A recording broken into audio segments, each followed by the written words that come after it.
నమస్తే. సంవత్సరానికి 2 లక్షల ఉద్యోగాలని చెప్పి కాంగ్రెస్ మేనిఫెస్టోలో అప్పటి పిసిసి అధ్యక్షుడిగా ఉన్నప్పుడు రేవంత్ రెడ్డి కావచ్చు, కాంగ్రెస్ కీలక నాయకులు అందరూ కూడా నిరుద్యోగులకు హామీలు ఇచ్చారు. గత కొన్ని రోజుల క్రితం అద్దంకి దయాకర్ కావచ్చు, వెంకట్ కావచ్చు, ఎవరైతే గతంలో నిరుద్యోగుల తరపున మాట్లాడిన వాళ్ళందరూ కూడా ప్లేట్ ఫిరాయించారు. మేము ఎక్కడ ఇచ్చినాము, అసలు ఎప్పుడు చెప్పినాము, మేనిఫెస్టోలో ఎక్కడ పెట్టినాము, ఇట్లాంటి మాటలు కొనసాగుతూ ఉన్నాయి. నిరుద్యోగులందరూ కూడా మళ్ళీ రోడ్ల మీదకి వస్తున్నారు. ప్రెస్ మీట్లు, ధర్నాలు ఇవన్నీ కూడా కొనసాగుతున్నాయి. సెంట్రల్ లైబ్రరీలో ఉన్న నేను ప్రస్తుతానికి, నాతో పాటు అశోక్ సార్ ఉన్నారు, చుట్టూ నిరుద్యోగులు ఉన్నారు. నమస్తే సార్. నమస్తే.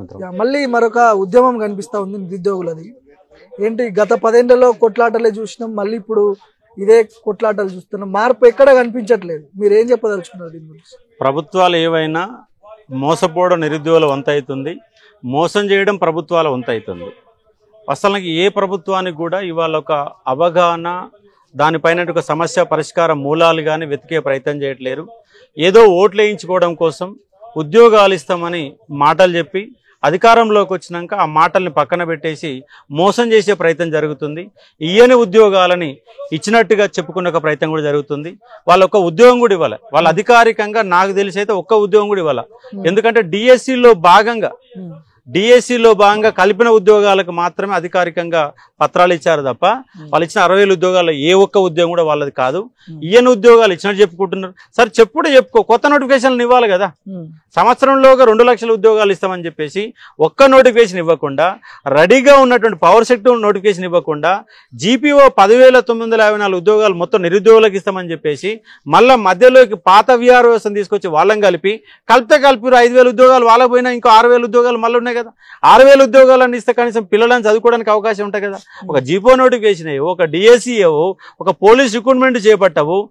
2 లక్షల ఉద్యోగాలు ఇస్తే మీరే చెప్పారు కదా. ఇయర్ క్యాలెండర్ ఇస్తే ఇట్లా మాటలు చెప్తారు, అట్ట మాటలు చెప్తారు, రాహుల్ గాంధీ తీసుకొస్తారు, నువ్వు సోమాజిగూడ ప్రెస్ క్లబ్కి రేవంత్ రెడ్డి వచ్చే గిన్ని నాటకాలు, గిన్ని అబద్ధాలు, గింత దొంగ నాటకాలు ఏ ప్రభుత్వంలో ఇక్కడ చూడాల.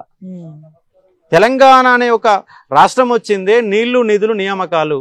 కానీ నియామకాల సంబంధించి అధ్వానమైనటువంటి ఒక పరిస్థితి గత గవర్నమెంట్లో అయితే ఉంది. ఇవాళ ఈ ప్రభుత్వం అట్లనే ఉంది.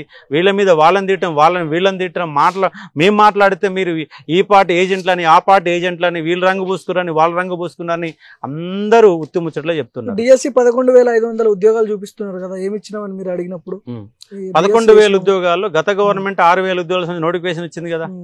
ఎగ్జామ్ పెట్టే ముందు ఒక 5,000 కలిపినావు. కలిపినాయి కానీ 11,000 ఉద్యోగాలు నీ ఎట్లయితే అంతకుముందే నోటిఫైడ్ అయినా వాళ్ళు ఎగ్జామ్ కూడా రెడీ పెట్టుకుని 5,000 ఉద్యోగాలు కలిపినావు. 5,000 కానీ 11,000 ఉద్యోగాలు నీకు కావు కదా. పోలీస్ రిక్రూట్మెంట్ సంబంధించిన నోటిఫికేషన్ ఇచ్చినవా? ఎగ్జామ్ నువ్వు పెట్టినవా?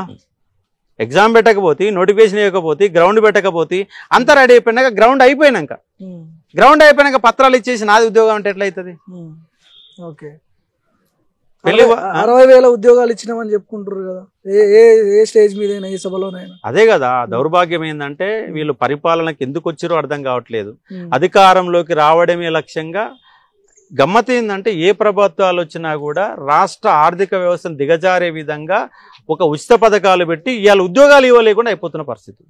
ఎవ్వరన్నా అడిగిరా 2 లక్షల ఉద్యోగాలు ఇస్తామని చెప్పేసి నిరుద్యోగులు డిమాండ్ చేసిన, మాకు ఉద్యోగాలు ఇస్తేనే మేము ఓటేస్తామని చెప్పేసి.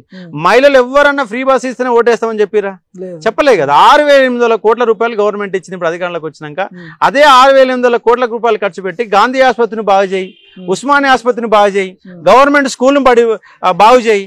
ప్రతి ఆడపిల్లకు చదువుకోవడానికి ఇవాళ మనకంటే విద్యాపరమైన విధానాలు తెలంగాణ గవర్నమెంట్ కంటే ఆంధ్రప్రదేశ్ గవర్నమెంట్ లో బాగా చేస్తున్నారు. బడికి పోయే ఆడపిల్లలందరూ కూడా ఒక పథకం పెట్టారు. వాళ్ళకు ప్రభుత్వ పాఠశాలలు బాగు చేసే ప్రయత్నం చేశారు. ప్రభుత్వ పాఠశాలలో ఇంగ్లీష్ మీడియం పెట్టే ప్రయత్నం చేస్తున్నారు. ఇవాళ చంద్రబాబు నాయుడు ఏమో ఆ ఉద్యోగాలు ఈ ఉద్యోగాలు తెప్పించడానికి ప్రయత్నం చేస్తే వీళ్ళు ఉన్న ఉద్యోగాలు పోగొట్టే విధంగా వీళ్ళు చేస్తా ఉన్నారు. ఇప్పుడు మీరు కొంతమంది సోకాల్డ్ నాయకులు మాట్లాడుతున్నప్పుడు విన్న మాటలు నేను కూడా, మీరేమో మాట్లాడతారు 2 లక్షల ఉద్యోగాలు సంవత్సరం లోపు అని చెప్పి మీరు డిమాండ్ చేస్తున్నారు. వాళ్ళేమో ఎక్కడన్నా మేము చూపిస్తారా మీరు అని చెప్పి వాళ్ళు మాట్లాడారు. వాళ్ళ మేనిఫెస్టో తీసుకుంటే వాళ్ళకే కనపడతాయి కదా, నాకు చూపెట్టాల్సిన అవసరం లేదు. మేనిఫెస్టో తీసుకో ఫస్ట్. అసలు మేనిఫెస్టో ఒకటి ఉందని తెలుసు అలాగే అసలు ఫస్ట్. అదే మరి ఇక్కడ బల్మూరు వెంకట వచ్చి ఈయనే సన్మానం చేసుకొని పోయి ఈయన శాలో కప్పుకొని పోయింది కదా. మరి ఆయన సంవత్సరానికి మీరు 2 లక్షల ఉద్యోగాలు ఇస్తామని చెప్పలేదు. ఆయనే చెప్పిండు. ఒక విలేకరు ఏమడిగిండు, 1,00,000 ఉద్యోగాలు సంవత్సరంలో ఇస్తాను. 1,00,000 కాదండి 2 లక్షల ఉద్యోగాలు మీరు మర్చిపోయారని చెప్పారు. అది ట్రోలింగ్ కూడా అవుతా ఉంది.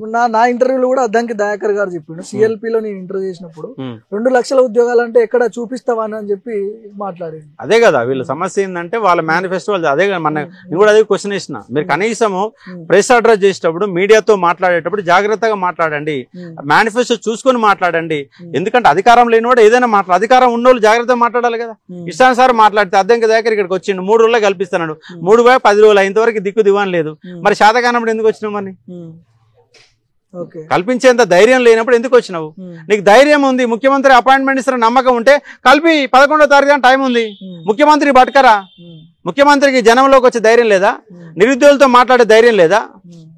నిరుద్యోగులతో మాట్లాడే ధైర్యం లేదా ముఖ్యమంత్రికి? కొంత టైం ఇవ్వాలి కదా మీరు కూడా. ఎంత టైం ఇవ్వాలి? 5 ఏళ్ళు ఇవ్వాలి. దాడి చేయడం కరెక్ట్ కాదు, 5 ఏళ్ళు ఇవ్వాలి నా టైం అంటున్నా. అధికారంలోకి వచ్చి వాళ్ళు ఏమన్నా 1 year లోకి ఇస్తున్నారు కదా. ఇప్పుడు 20 నెలలు దాటిపోయి 20 నెలలు దాటిపోయినాక ఇంకా మాకు టైం కావాలి, ఇంకా టైం కావాలంటే సిగ్గుండాలి, అడగడానికంటే సిగ్గుండాలి వాళ్ళకన్నా. వీళ్ళకు ప్రభుత్వ వ్యవస్థ మీద ఇంకా గ్రిప్ రావడం లేదు, ఏం చేస్తారో వాళ్ళకి తెలియట్లేదు. ఒక మంత్రికి ఒక మంత్రి సంబంధం ఉండదు, ఈయన ఒక మాట అంటే ఆయన ఒక మాట అంటాడు. ముఖ్యమంత్రిని ఎవరిని పట్టించుకోవట్లేరు, ఆయనంతలో ఆయన పోతుంది, మంత్రులు అంతా ఈయన పోతుంది, ఏదో నడుస్తుందంటే నడుస్తుంది అంతే తప్ప వీళ్ళకు ఒక చిత్తశుద్ధి కానీ, వ్యవస్థ మీద గ్రిప్ కానీ, నోటిఫికేషన్ల మీద కానీ, ఎడ్యుకేషన్ సిస్టమ్ మీద కానీ అవగాహన లేదు. ఏదో కమిటీలు ఏర్పాటు చేశారు, బాలకృష్ణ కమిటీ ఒకటి ఏర్పాటు చేశారు, సిలబస్ కమిటీ అన్నారు, ఇంతవరకు ఒక మీటింగ్ పెట్టలే వాళ్ళు. వాళ్ళకి సంబంధించిన విధి విధానాలు లేవు అసలు. సిలబస్ ఎందుకు మారుస్తున్నారు మన విధి విధానాలు లేవు. విధి విధానాలు లేకుండా ఒక మీటింగ్ పెట్టకుండా ఇంకా వాళ్ళు ఇట్లానే నాటకాలు ఆడితే ఎట్లా అని చెప్పండి. బడ్జెట్ లో కూడా 7% ఏదో కేటాయించినట్టున్నారు ఎడ్యుకేషన్ కి, సో సంబంధం లేకుండా ఉన్నది. మొత్తం 7% కేటాయించినా గవర్నమెంట్ బల్లకి అడ్డిటే సరిపోతాయి. ఇంకా నువ్వు ఏడా స్కిల్ డెవలప్మెంట్ ప్రోగ్రామ్ పెడతామన్నారు. అసలు విద్యా వ్యవస్థ మీద ఏ ప్రభుత్వాలు వచ్చే విద్యా వ్యవస్థ పట్టించుకోవడం లేదు. అందుకే ఈసారి చట్టసభల్లో నేను నిరుద్యోగులకు డిమాండ్ చేసేది అంటే అమ్ముడు పోకండి, మనమే నిరుద్యోగులమే పార్టీ పెడదాం, నిరుద్యోగులమే నిలబడదాం, నిరుద్యోగులను వీతాలను ప్రభావితం చేద్దాం. ఒక 20 మంది ఎమ్మెల్యేలను అసెంబ్లీలో కూర్చోబెట్టుకుందాం. కూర్చోబెట్టుకోవడం నిరుద్యోగ వ్యవస్థ ఒక చట్టం అయితే కదా. రాష్ట్రంలో నాన్ములికీలు ఉన్నాయి, ప్రైవేట్ రంగంలో ఎందుకు ఉద్యోగాలు ఇస్తారని 20 మందితో మాట్లాడడానికి అవకాశం ఉందిగా. ఒక వ్యక్తిని ఆయన తీర్మానం పంపిస్తాను ఆ నిరుద్యోగుల అంశాలు తప్ప అన్ని మాట్లాడతాడు ఆయన. ఇదొక్కడే పక్కన పెడితే మిగతా అన్ని మాట్లాడతాడు. ఆయన ఎన్నికైన అంశం గ్రాడ్యుయేట్ అనే ఎమ్మెల్సీ, నేను ఎమ్మెల్సీ అనే పదం తెలుసు కానీ ఆయన గ్రాడ్యుయేట్ అనే స్పెల్లింగ్ బహుశా మర్చిపోయి ఉంటాడు ఆయన. ఏ రోజు కూడా ఆయన గ్రాడ్యుయేట్ల గురించి మాట్లాడతలేదు. ఫస్ట్ గ్రాడ్యుయేట్ తో మాట్లాడిన తర్వాత బీసీ ఉద్యమం నువ్వు చేస్తున్నావు, అప్డేట్ చేస్తాం, బీసీ ఉద్యమాన్ని ముందుకుపోతున్నావు, నేను దానికి అప్డేట్ చేస్తున్నాం. మరి నిరుద్యోగులు ఎటు పోవాలి? మరి 100 మాటలు మాట్లాడి దాంట్లో 20 మాటలు మాట్లాడి నిరుద్యోగుల గురించి మాట్లాడితే మంచి న్యాయం జరుగుతుంది. లోకల్ బాడీ ఎన్నికలు దగ్గరలో ఉన్నాయి, నోటిఫికేషన్ కూడా తొందరలో రాబోతుంది. ఇదే ఉద్యమం కొనసాగితే ఊర్లలో కానీ గ్రామ స్థాయిలో ఎట్లాంటి ఎఫెక్ట్ ఉండే అవకాశం ఉంది వీళ్ళ ద్వారా? అంటే ఇంకా నిరుద్యోగులలో ఆవేశం పెళ్లిబిక్కితే ఏమన్నా ఊళ్ళలో కోడిగులు టమాటాలు దాడి జరిగింది అనుకో, ఒక ఊళ్ళో జరిగింది అనుకో, మిగతా ఊళ్ళో కూడా జరుగుతాయిగా. ఒక్క ఎమ్మెల్యే ఊళ్ళో పోతాడా? మరి ఎమ్మెల్యేలు ఊళ్ళో తిరిగే పరిస్థితి ఉంటుందా? ప్రతి ఊర్లో 50 మంది ఇంటర్మీడియట్ పాస్ అయ్యి డిగ్రీ పాస్ అయిన వాళ్ళు 50 మంది ఉన్నారు. 50 మంది అడ్డుకుంటే మీరు ఊళ్ళో ప్రచారం చేయగలుగుతారా? రేపు అదే పరిస్థితి మీకు ఎదురు కాబోతుంది. డబ్బులు పంచి గెలుద్దాం అనుకుంటారేమో కానీ ముందు ముందు తీవ్రమైన పరిస్థితులు ఉంటాయి. మీరు అదాపాతాలని పోతారు. పోయినసారి 11 సీట్లు ఏమి వచ్చినాయి, ఈసారి 11 కూడా రావు మీకు. 3 4 వస్తాయి, మళ్ళా 20 ఏళ్ళు పడతాం మరి కోలుకోవడానికి. కాబట్టి సిగ్గు తెచ్చుకొని జ్ఞప్తి తెచ్చుకొని నిరుద్యోగులు అనే ప్రభావిత వర్గం వీళ్ళు చెప్తే 10 మంది వింటారు. ముందుగాల అంటే టీఆర్ఎస్ వ్యతిరేకంగా ముందుగాల మారింది కూడా నిరుద్యోగులే కదా. నిరుద్యోగులు మారినాక అన్ని వర్గాలు మారుతాయి. ఉద్యోగులు మారితేనే మిగతా వ్యవస్థ మొత్తం మార్పులు తీసుకొస్తారు. కాబట్టి మేము మార్పులు తీసుకొచ్చే వాళ్ళం ప్రభావిత వర్గం. కాబట్టి మా ప్రభావిత వర్గానికి సంబంధించి రేపు ఆగస్టు 15వ తారీఖు నాడు నోటిఫికేషన్ అధికారికంగా నోటిఫికేషన్లు ఇవ్వండి, ఇస్తే మేము ప్రోగ్రామ్ క్యాన్సిల్ చేసుకుంటాం. కాబట్టి మా నిరుద్యోగుల సాధన కోసం గత 18 నెలలుగా నేను 2 సార్లు ఆమరణ నిరాదీక్ష చేసినాం, 3 సార్లు ఇందిరా పార్క్ కాడ సభలు పెట్టినాం, సెక్రటేరియట్ ముట్టడి పెట్టినాం. ఇంకేం చేయాలి చెప్పండి? నిరుద్యోగుల మహాగర్జన ఏదో పెట్టబోతున్నారని. మహాగర్జన ఆల్రెడీ మన అంతమంది అయిపోయింది, మళ్ళీ ఒక మీటింగ్ కూడా పెడతాం. మళ్ళీ కూడా ఒక మీటింగ్ పెడతాము ఖచ్చితంగా. రేపు ఆగస్టు 12 నాడు మేము వినతి పత్రాలు ఇవ్వబోతున్నాం.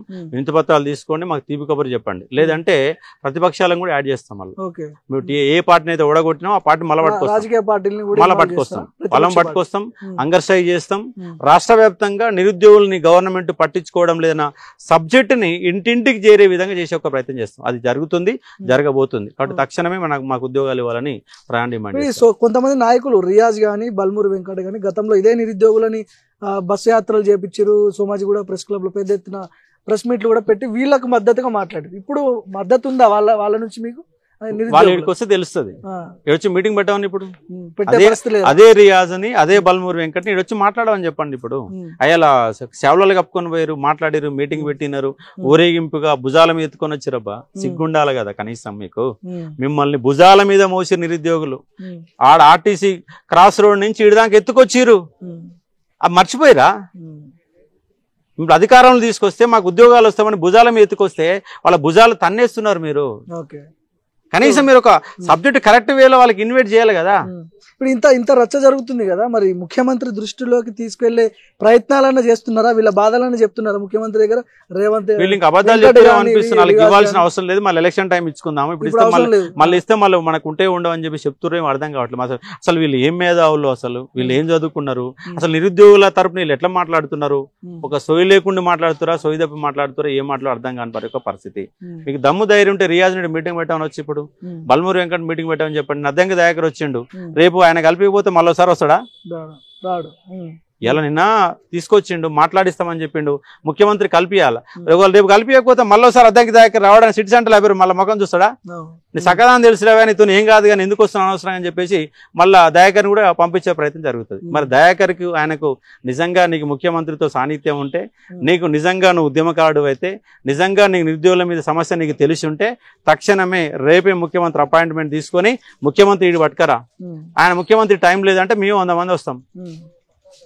వాళ్ళు క్వశ్చన్ చేస్తారని భయపడి ఎన్ని రోజులు దాచుకుంటాం? ఇంకా గతంలో కూడా బీఆర్ఎస్ హయాంలో మీ మీద అరెస్టులు జరిగినాయి, జైలుకు పోయారు, దాడులు జరిగినాయి, ఇవన్నీ జరిగినాయి.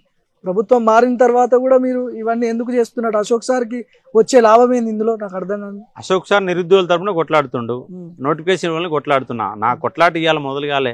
ఎప్పుడో 2001లో డిగ్రీలు ఉన్నప్పుడే కొట్లాడినా. ఇంటర్మీడియట్ లో ఉన్నప్పుడే మా ఊరికి వస్తే జన్మభూమి కార్యక్రమం పెడితే మా ఊర్లో సమస్యల మీద ఇంటర్మీడియట్ ఫస్ట్ ఇయర్ నిలదీసిన, చదువు చెప్పకపోతే పంతులో నిలదీసిన, బీఈడి కాల్లో ఫీజులు ఎక్కువ ఉంటే కొట్లాడినా, ఉస్మాన్ యూనివర్సిటీలో కొట్లాడినా, జర్నలిస్ట్ గా అంగర్సాగి చేసిన, ఒకరోజు నల్గొండలో తెలంగాణ ఉద్యమంలో ఒకరోజు మొత్తం నిరాదీక్ష చేసిన.